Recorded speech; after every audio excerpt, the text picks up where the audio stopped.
Bismillahirrahmanirrahim, nahmaduhu wa nusalli ala rasulil karim, amma ba'd. Começamos hoje a falar sobre a terceira carta enviada pelo profeta de Allah, sallallahu alaihi wasallam, e o terceiro líder, líder mundial na altura, que era o líder do Império Persa. Chamava Khosrow, nós chamamos em árabe Kisra, e ele era conhecido como Khosrow, que esteve, portanto, foi ele, podemos dizer, um dos grandes imperadores que reinou entre 590 até 628. O Império Persa foi um império realmente muito forte.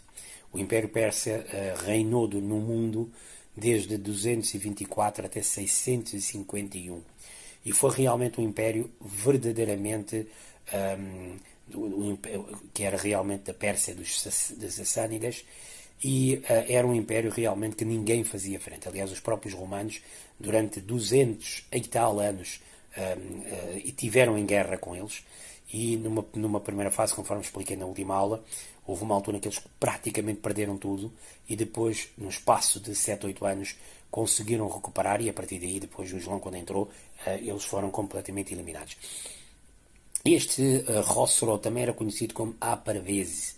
Daí é que há os Parvezes, que vêm da mesma zona do mundo onde eles também reinavam e viviam. Ele, podemos dizer que foi o último grande, este Parvez era o último grande imperador, porque depois dele, em 9 anos, conforme expliquei, houve uma total queda de imperadores, de matanças, de golpes de palácio e tudo mais. E foi ele que realmente conseguiu conquistar Damasco, Jerusalém e Egito, e foi ele que conseguiu conquistar, e foi na época dele que realmente ele volta também a perder, portanto, tudo. E dizem que, portanto, que depois dessa super conquista que ele faz, no espaço de 9 a 10 anos, o império dele cai. E a nível histórico, nunca um império caiu tão rápido em 10 anos como o Império Persa. Um império que, conforme expliquei, reinou muito fortemente. E quando a gente fala Pérsia, estamos a falar naquela época praticamente da Ásia toda, Afeganistão, Paquistão, Índia, era tudo deles. Era praticamente tudo deles. Os historiadores tratam este Khosrow como um homem tirano. E a grande maioria diz que ele foi um homem tirano, tinha mais de 3.000 concubinas no seu palácio. E sobre ele dizem que uma vez ele teve um sonho, mais uma vez. Ele teve um sonho e enviou emissários para saber a interpretação, efetivamente, desses sonhos. E o sonho praticamente diziam que eram sonhos que realmente deixavam ele, portanto, bastante chateado, até que um dia ele recebe a carta. A carta foi enviada pelo profeta de Allah, sallallahu alaihi wasallam, e porque ele também, não se esqueçam que ele estava também um bocadinho perplexo, porque no dia 40 e tal anos atrás, 50 e tal anos atrás, precisamente no ano em que o profeta de Allah, sallallahu alaihi wasallam, nasceu, vários pilares do grande, podemos dizer, templo em Asfahan tinham caído, e também havia uma fogueira que normalmente nunca se apagava, porque estava sempre a ser ligada. Naquela noite também fechou. Portanto, eles tinham a noção que algo tinha acontecido naquela noite. Então, ele realmente estava sempre com medo que qualquer altura isto vai acontecer. Este indivíduo que nasceu naquela noite vai acontecer. E quando o profeta envia Abdullah ibn Huzafa, radiallahu anhu, como emissário para a carta, ele envia-o através do governador do Bahrein. Portanto, a carta chegava sempre para o governador depois fazia chegar a carta ao imperador. E a carta, mais uma vez, tal como na da carta do César, do César, começava com em nome de Deus, o clemente, o misericordioso, do profeta Muhammad, sallallahu alaihi wasallam, a Khosrow, governante da Pérsia. E dizia que bem-aventurados que seguem a orientação e depositam fé em Deus e no seu mensageiro, testemunho que ninguém é digno de adoração exceto Allah. Ele é um, não tem parceiro, e Muhammad é seu servo e mensageiro. Eu chamo-o para Allah, pois sou um profeta enviado para toda a humanidade, para advertir os vivos e estabelecer a verdade aos olhos do incrédulo. Aceite o Islão e você estará seguro. Caso rejeite, levará o pecado de todos os magos. Portanto, aqui, reparam que aqui, como ele não é adepto do livro, ele não apresentou o versículo 6 que nós falamos na semana passada, que aquele versículo é um versículo dos adeptos, e os magos aqui são os Zoroastros, enfim, as pessoas da religião pagã deles.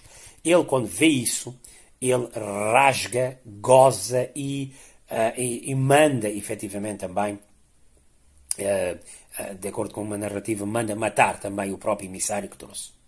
O profeta, sallallahu alaihi wasallam, quando recebe a notícia, o que é que aconteceu, disse mesmo que Allah vai rasgar o império dele da mesma forma como ele rasgou a nossa carta. Porque, volto a dizer, primeiro é uma falta de respeito, é contra a religião e é mesmo também contra a lei internacional, que era não se maltrata as cartas estatais e não se maltrata os emissários. Dizem que o imperador depois mandou um homem chamado Bazan, que vivia em Iêmen, que era um governante, para enviar espiões a Medina Munawwara para estudar quem é efetivamente o profeta. Dizem que Bazan enviou 2 homens, e há quem diga que ele também foi com eles. Um chamava-se Babaway e o outro chamava Hur Khasra, com uma carta. E o profeta, para efetivamente entregar uma carta ao profeta de Allah, sallallahu alaihi wasallam. O profeta, quando realmente sabe da chegada desses homens, diz a eles para virem no dia a seguir. E o profeta não abre, efetivamente, a porta, não abre a porta, e simplesmente diz a eles que vão-se embora para o vosso rei. E deixou eles um bocadinho aquilo. Depois há uma história, portanto, à parte, que mostra que quando eles vieram ter com o profeta, ele viu a cara deles, que eles não tinham barba, e, como sabem, isso era uma coisa que era impensável na altura. E quando perguntou porquê é que vocês não têm barba, eles disseram que o nosso Rab não deixa. E a palavra Rab é uma palavra que se usa muito para Deus. E o profeta disse, o vosso Rab não deixa, mas o meu Rab manda os homens usarem a barba. E depois até os diz que, olha, vocês façam o seguinte, vão-se embora, porque parece-me que, recebi, que o vosso Rab já mudou. Portanto, o vosso Rab foi morto e agora vocês têm um Rab novo. E foi isso que efetivamente aconteceu. Eles foram-se embora e quando chegaram a Asfahan, que é hoje, portanto, quando chegaram para Bazan, no Iêmen, ficaram a saber a informação que realmente aquela informação que o profeta tinha dito. Como é que eles iriam saber uma coisa dessas? Naturalmente foi a parte divina, que o rei Khosrow tinha fugido de Asfahan, porque o seu filho Yazdajar tinha feito um golpe militar e mandou um exército para matar o pai.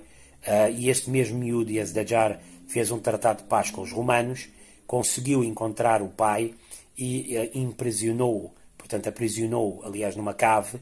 E isto, mais ou menos, podemos falar que aconteceu no dia, em fevereiro de 628, no ano 7 da nossa Hégira. E a partir daqui para a frente, no espaço de 7 anos, a Pérsia toda acabaria por, efetivamente, cair.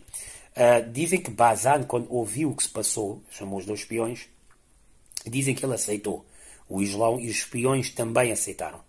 E eles, mais tarde, recebem uma carta, o profeta manda uma carta para Bazan, que é o governante de Iêmen, portanto ele também recebe uma carta, onde o profeta realmente disse que vocês realmente não, como se converteram, portanto não há realmente nenhum tipo de dizia, vocês são muçulmanos, e todo o contexto, portanto eles passaram efetivamente a ser tratados também como um Estado.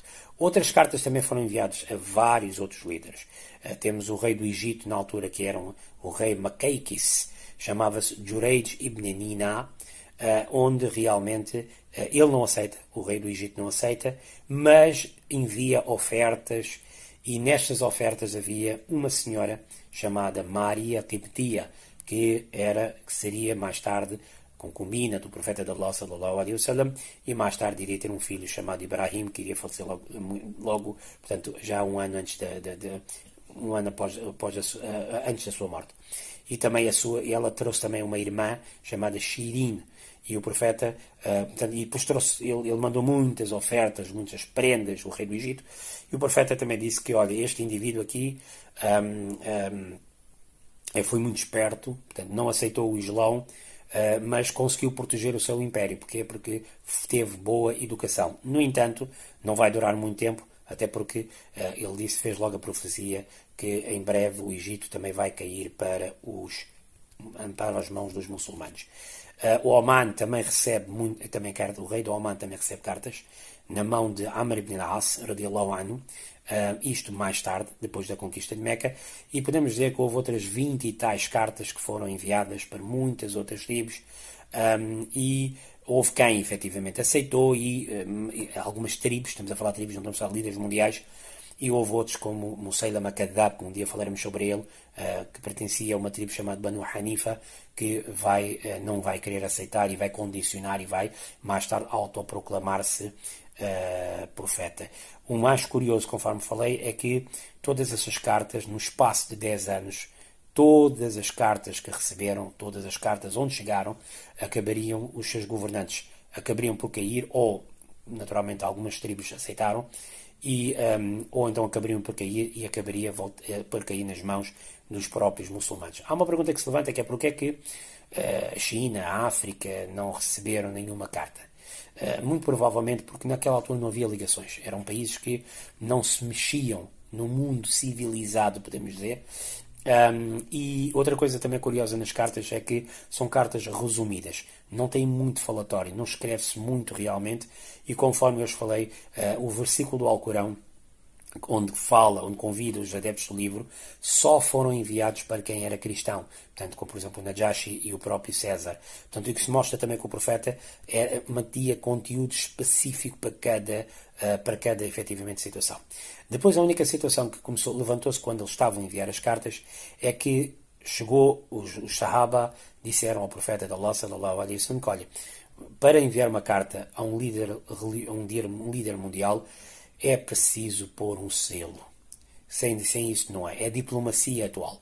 E o profeta aceita. Isso mostra que tudo o que realmente são as regras do mundo, o Islão não tem problemas em aceitar. Veja que o profeta manda fazer um anel e mete cera e realmente põe, em Bukhari, vem que o anel que o profeta manda fazer era de prata, e a pedrinha também era efetivamente de prata. E aquilo estava em 3 linhas. Ele pôs Muhammad em baixo, Rasul no meio e Allah em cima, porque ele queria sempre meter o nome de Allah em cima, depois Rasul, depois Muhammad, mensageiro de Allah. Portanto isto mostra que o profeta de Allah, sallallahu alaihi wasallam, nunca teve problemas em seguir as regras do Estado e as regras, efetivamente, da diplomacia. Dizem que este anel continuou na sua mão até à sua morte, depois Abu Bakr usou e depois Omar usou, e no tempo de Uthman ele tinha este anel, e dizem que uma vez Uthman ibn Affan estava a fazer a ablução num poço chamado Arish, e de repente aquilo caiu e eles depois foram lá para baixo, esvaziaram o poço, mas nunca mais encontraram este anel, nunca mais foi encontrado. O último caso, historicamente falando, se formos ver bem, as cartas que nós muitas vezes vemos, as fotos, muitas vezes podem não ser as cartas originais. Há realmente relatos que houveram cópias que foram feitas das mesmas cartas para preservar ao longo dos tempos. Seja como for, as cartas existiram, foram enviadas, e isto realmente fez parte da tal diplomacia que era necessária, e pelo facto de o profeta de Allah, sallallahu alaihi wasallam, ser líder para toda a humanidade. Sim, pode não ter enviado cartas para muitas zonas do mundo, porque se calhar não se conhecia quem eram os seus líderes, mas o certo é que, historicamente, os muçulmanos e principalmente os Sahaba foram pelo mundo inteiro, e nós temos relatos de vários, os primeiros homens a entrarem mesmo na China. Há quem diga que eram, portanto, alunos de Saad ibn Abi Waqqas, como também na África, também outros vieram. O certo é que a mensagem, com a graça de Allah, chegou a todo o mundo. E com isso terminamos aqui o episódio das cartas. Para a semana, inshallah, iremos falar sobre a Umratul Qadha, que é a Umra que eles não puderam fazer quando foram a primeira vez a Meca e foram barrados e tiveram que fazer um tratado. Passado um ano, eles iriam ter essa oportunidade de fazer a Umra. Inshallah, para a semana iremos falar sobre isso. Wa akhiru da'wana alhamdulillahi rabbil alamin. Wa sallallahu ta'ala sayyidina Muhammad wa ala alihi wa sahbihi.